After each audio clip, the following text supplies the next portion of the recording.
2003, a man walked into a bank in suburban Pennsylvania, sat down with the manager, and calmly explained that he had a bomb collar locked around his neck. He had 45 minutes to rob the bank and complete a bizarre scavenger hunt across the city, or the device would detonate. Police thought it was a hoax. It wasn't. The bomb exploded on live television, killing him instantly. But here's the thing. Investigators would spend the next 7 years unraveling a conspiracy so twisted.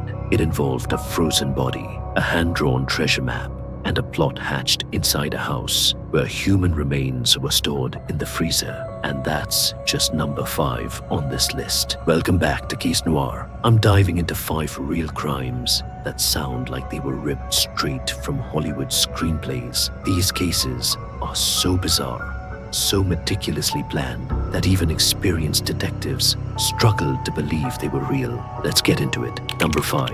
The Pizza Bomber Heist. On August 28th, 2003, Brian Wells drove his delivery route for Mamma Mia's Pizzeria in Erie, Pennsylvania, like he did every day. He was a 46-year-old man who lived a quiet life, known around town as gentle and a bit simple. That afternoon, he got a call for a delivery to an address on Beach Street, near a transmission tower in a remote area. When Wells didn't return, nobody thought much of it. But 2 hours later, he walked into a PNC bank branch 5 miles away. Witnesses said he moved stiffly, mechanically. He handed the teller a note demanding $250,000 and lifted his shirt. Strapped to his chest was a homemade bomb, a collar locked around his neck with a metal device covered in wires and what looked like kitchen timers. The teller gave him about $9,000. Wells walked out, got in his car, and drove away. But he didn't get far. Police spotted him at a nearby gas station and surrounded him. What happened next was captured on video by local news crews who'd arrived on scene. Wells sat on the pavement, handcuffed, begging officers for help. "It's going to go off," he kept saying. He wasn't trying to escape. He was pleading. The bomb squad was still 20 minutes away. Officers tried to figure out how to remove the collar, but the device was sophisticated, locked with a combination they didn't have. Then, 3 minutes before the bomb squad arrived, the collar detonated. Brian Wells died there on the pavement while cameras rolled. Initially, investigators believed Wells was a willing participant who'd been double-crossed by his accomplices. The truth was far stranger. Inside Wells's car, they found a cane shaped like a gun, detailed instructions for a scavenger hunt, and hand-drawn maps. The instructions sent him to various locations around Erie to collect keys and complete tasks. It was elaborate, almost theatrical. The investigation led them to a woman named Marjorie D.L. Armstrong, a diagnosed paranoid schizophrenic with a history of violence. She'd previously killed her boyfriend and gotten away with it on grounds of mental illness. In her freezer, police found the body of another man, James Roden, who'd been dead for weeks. According to investigators, Marjorie had masterminded the entire plot with several accomplices, including her boyfriend, William Rothstein, and a man named Kenneth Barnes. They'd allegedly lured Wells to the tower under the pretense of a drug deal, forced the collar onto him, and sent him on the heist. But disagreements exist about whether Wells knew what he was getting into beforehand or was an unwitting victim. Marjorie D.L. Armstrong was eventually convicted in 2010 for her role in the conspiracy. She died in prison in 2017, maintaining her innocence until the end. But questions remain. Why did they need such an elaborate plan? What was the real motive? The plot was so convoluted that even after convictions, investigators admitted they didn't understand all of it. This wasn't just a bank robbery. It was something darker, stranger, and more disturbing than most crime writers would dare to imagine. Number 4. The Hollywood Burglar Bunch. Between October 2008 and August 2009, a group of Los Angeles teenagers did something most people would consider impossible. They broke into the homes of some of the biggest celebrities in Hollywood: Paris Hilton, Lindsay Lohan, Orlando Bloom, Rachel Bilson, and others, and walked out with millions of dollars in designer clothes, jewelry, and cash. But here's what made it sound like fiction. They weren't professional thieves. They were wealthy kids from Calabasas who were obsessed with celebrity culture and felt entitled to take what they wanted. The group's ringleader was Rachel Lee, an 18-year-old who'd befriended Nick Prugo at Indian Hills High School. According to Prugo's later testimony, Rachel had an encyclopedic knowledge of celebrity gossip. She knew when stars were out of town, where they lived, and remarkably, she knew many of them didn't lock their doors or set their alarms. Their first target was Paris Hilton. In October 2008, Rachel and Nick simply walked up to her house in the Hollywood Hills, found a key under the doormat, and let themselves in. Paris was out of town. The house was empty. They spent an hour inside, trying on clothes, drinking from her bar, and eventually leaving with jewelry and designer handbags. And then they came back multiple times. Over several months, they allegedly burgled Paris Hilton's home at least 5 times. Paris had so many possessions that she reportedly didn't notice anything missing for weeks. Emboldened, the group expanded. They recruited other friends, Diana Dameo, Courtney Ames, Alexis Nyers. They hit Lindsay Lohan's house and took almost $130,000 worth of designer clothes and jewelry. At Orlando Bloom's place, they stole watches, including a collection of Rolex pieces. Rachel Bilson lost $2 million in jewelry and designer items. The break-ins were brazen. Security footage from Orlando Bloom's house showed the group walking casually through rooms, rummaging through drawers, almost leisurely. They weren't wearing masks. They didn't seem worried about getting caught. And for nearly a year, they didn't get caught. They wore the stolen clothes to clubs, posted photos on social media, and sold items to pawn shops. It was only when surveillance footage from one of the burglaries was enhanced that police got a break. They identified Nick Prugo, who eventually cooperated with investigators. In 2009, arrests came quickly. The tabloids called them the Bling Ring. The story became a media sensation. Rich kids robbing richer celebrities, not out of need, but out of obsession with fame and luxury. Most received relatively light sentences. Rachel Lee got 4 years. Others got probation or a few months. Nick Prugo, who testified against the others, served 1 year. The case became a Sofia Coppola film in 2013. But what makes this case so unbelievable isn't just what they did, it's how easy it was. These weren't criminal masterminds. They were teenagers who walked through unlocked doors and took whatever they wanted from people who had so much stuff. They didn't notice it was gone. It's like someone wrote a satire of wealth and celebrity culture, except it actually happened. Number 3. D.B. Cooper. On November 24th, 1971, the day before Thanksgiving, a man in his mid-40s, wearing a dark suit and sunglasses, boarded Northwest Orient Flight 305 from Portland to Seattle. He bought his ticket under the name Dan Cooper. The DB came later from a media error and took a seat in the rear of the plane. Shortly after takeoff, he handed a note to flight attendant Florence Schaffner. She assumed it was his phone number and tucked it in her pocket. Cooper leaned over and said, "Miss, you'd better look at that note. I have a bomb." The note was polite but direct. Cooper claimed he had a bomb in his briefcase and demanded $200,000 in $20 bills, 4 parachutes, and a fuel truck standing by in Seattle. Florence alerted the captain, who radioed authorities. The FBI scrambled to meet Cooper's demands. Here's where it gets interesting. Cooper was calm, even courteous. He ordered a bourbon and soda. He didn't threaten anyone. When the plane landed in Seattle, authorities delivered the money and parachutes. Cooper released all 36 passengers unharmed and kept several crew members on board. Then he ordered the plane to take off again, headed for Mexico City, flying low and slow, under 10,000 feet, at around 200 miles per hour. Somewhere over southwestern Washington, near the Oregon border, Cooper strapped on one of the parachutes, tied the bag of money to his waist, lowered the rear stairs, and jumped into a freezing rainstorm at night. And then he vanished. The FBI launched one of the most extensive manhunts in history. They searched the wilderness for weeks, using helicopters, ground teams, and every lead they could chase. They found nothing. No parachute, no body, no evidence of where Cooper landed or if he even survived the jump. For years, it was a complete mystery. Then in 1980, an 8-year-old boy named Brian Ingram was digging in the sand along the Columbia River near Vancouver, Washington, when he found 3 packets of $20 bills, $5,800 in total, matching the serial numbers of the ransom money. The bills were badly decomposed, buried in the sand. That discovery created more questions than answers. How did the money get there? Did Cooper drown in the river? Did he die on impact? Or did he survive and live out his life somewhere with $194,200 in cash? The FBI investigated over 800 suspects. They chased leads across the country.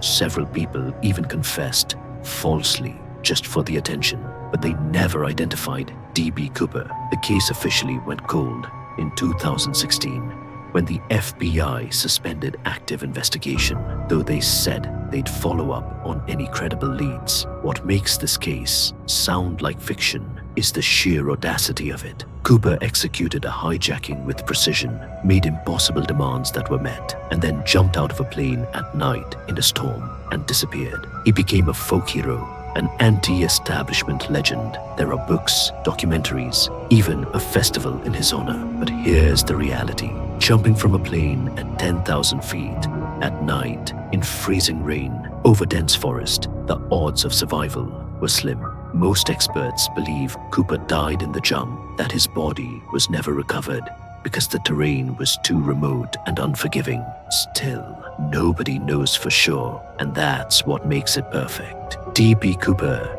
is less a person now and more a myth, the man who got away with the impossible and was never seen again. Number 2. The Gardner Museum heist. On March 18th, 1990, at 1:24 in the morning, 2 men dressed as Boston police officers knocked on the side door of the Isabella Stewart Gardner Museum. They told the security guards there had been a report of a disturbance and they needed to investigate. The guards let them in. It was the last free decision they'd make that night. Once inside, the fake officers overpowered the 2 guards, handcuffed them, and duct taped their eyes, mouths, and hands. They moved them to the basement and secured them to pipes. Then, over the next 81 minutes, the thieves systematically looted the museum. They took 13 pieces of art, including works by Rembrandt, Vermeer, Degas, and Manet. The total estimated value, over $500 million, making it the largest property theft in history. But here's what makes it bizarre. They didn't take the most valuable pieces. The museum had a Titian, a Michelangelo, and other works worth more than what was stolen.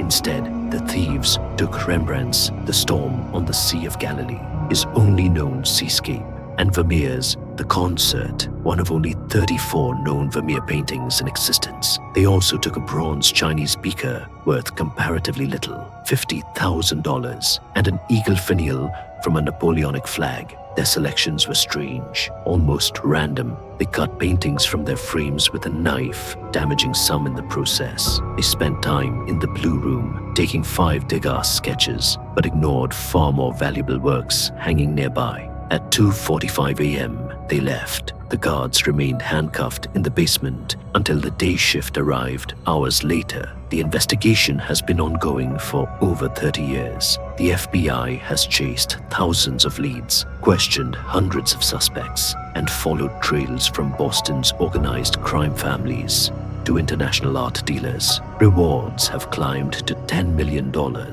for information leading to the recovery of the art, but nothing. The paintings have never been found. No one has been charged. The theft remains unsolved. Over the years, theories have multiplied. Some believe the heist was commissioned by a wealthy collector who wanted specific pieces for a private collection. Others think it was the work of organized crime, Boston mobsters looking to use the art as collateral or leverage in criminal enterprises. There are whispers about IRA involvement, theories about international smuggling rings, even suggestions that the art was destroyed years ago. In 2013, the FBI announced they'd identified the thieves, both deceased, but wouldn't release their names. They believed the art had moved through organized crime channels and might still be recoverable. But decades later, the frames still hang empty in the Gardner Museum, exactly where the paintings were taken, as a reminder of what's missing.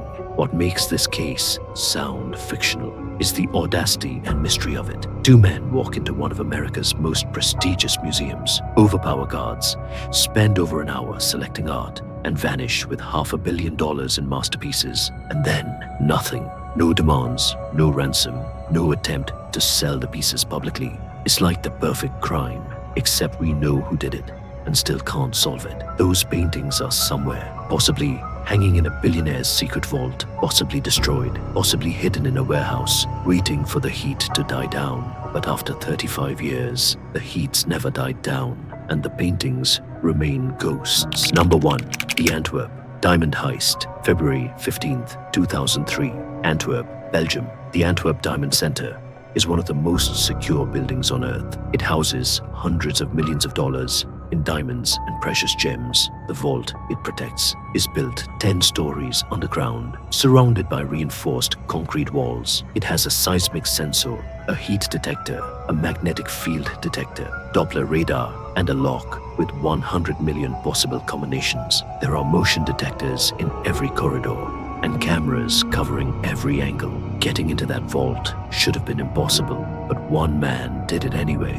Leonardo Notarbartolo was a 50-year-old Italian with a disarming smile and an impeccable reputation in the diamond trade. He'd been a tenant in the Diamond Center for 3 years, renting a small office, building trust, becoming just another face in a building full of diamond dealers. Nobody suspected that he was casing the place. For over 2 years, Notarbartolo studied the security system. He posed as a customer, asked questions, took mental notes. He allegedly worked with a team of specialists: the King of Keys, a lock expert; the Monster, an electronics wizard; Speedy, a mechanic, and others whose identities remain unknown. On the Friday before the heist, Notarbartolo's team made their move. They hid in the building overnight, avoiding security. On Saturday night, when the building was empty, they went to work.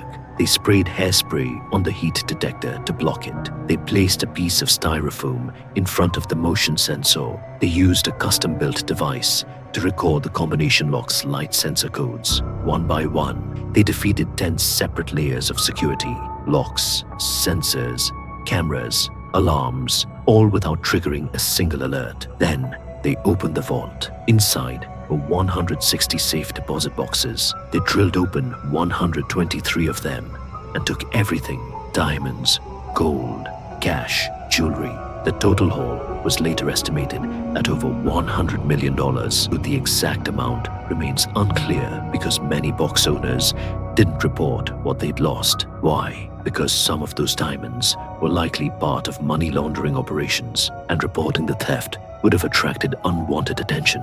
The thieves loaded everything into duffel bags and walked out. Clean, perfect. Not a single alarm had sounded. But then they made a mistake. A few days later, a local property owner was walking through the woods near Antwerp and found garbage bags filled with discarded evidence, empty safe deposit boxes, diamond envelopes, documents. It was sloppy, careless. Police traced the evidence back to Notarbartolo. When they arrested him, he initially denied everything, but investigators found a receipt in his car from a security camera shop near the Diamond Center, footage showing him repeatedly surveilling the building, and eventually testimonies from accomplices. Bartolo was convicted in 2005 and sentenced to 10 years in prison. He served his time and was released. But here's the thing: most of the diamonds were never recovered. To this day, over $95 million worth of stolen goods remain missing, and Notarbartolo has never revealed where they went or who his accomplices were. In interviews after his release, he's been evasive, cryptic. He's hinted that there were powerful people involved, that the heist was more complex than anyone realized. Some investigators believe he was working for organized crime, that the diamonds were laundered and sold years ago. Others think he has a stash hidden somewhere, waiting. What makes this case sound like a Hollywood heist film is the precision. This wasn't smash and grab. It was a multi-year operation involving surveillance, custom tools, insider knowledge, and a team of specialists who each had one job. They defeated a security system that was supposed to be unbeatable, and they almost got away with it. Almost. So here's my question for you. Which of these cases sounds the most unbelievable? Is it D.B. Cooper vanishing into the night, the Gardner Museum paintings that are still missing after 35 years, or maybe the pizza bomber case, which still doesn't make complete sense even after convictions? Let me know in the comments. And if you made it this far, do me a favor, hit that subscribe button and turn on notifications so you don't miss the next case. Because trust me, the truth is always stranger than fiction. I'll see you in the next one.